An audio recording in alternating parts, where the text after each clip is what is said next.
Hello everyone, another day, another earning up na naman yung pag-uusapan natin. So kung bago ka pa nga lang sa channel ko, ay huwag mong kalimutang mag-subscribe at i-click yung notification bell para nga updated ka sa mga future earning up natin. So for today's video nga guys, yung pag-uusapan nating earning up is itong Arrow Jam. So kakalabas lang ito guys, as in bagong-bago pa nga lang to.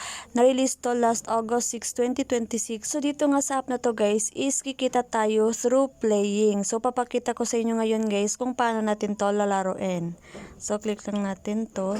So dito guys is need lang natin ipalabas lahat ng arrow na to. So ganyan lang yung laro dito guys. And may 3 lives tayo dito. Kapag nga nagkaroon tayo ng mali is yun guys, nababawasan yung ating life. So super basic lang naman ang laro guys. And ayan, nagkaroon tayo dito ng 100 coins. And if gusto nyo ngang malaki yung earnings nyo dito guys, is pwede kayong mag-watch dito para ngayong ma-receive nyong coins is magiging 200.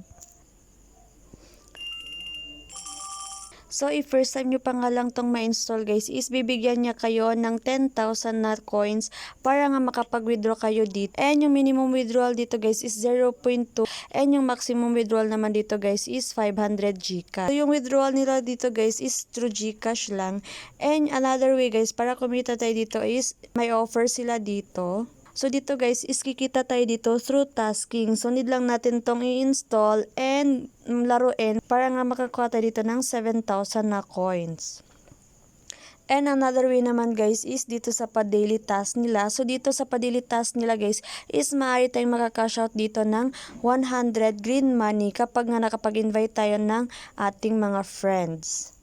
And another way naman guys is dito sa referral code nila. So dito sa referral code nila guys, code nga natin dito guys is 792-94819. So click nyo lang yung confirm para nga makakuha kayo ng 3,000 coins. So super basic lang naman ng laro dito guys. If interested kayong maglaro nito, mag-install na rin kayo habang kaka-release lang. So yun lang naman guys, sana makatulong. Bye!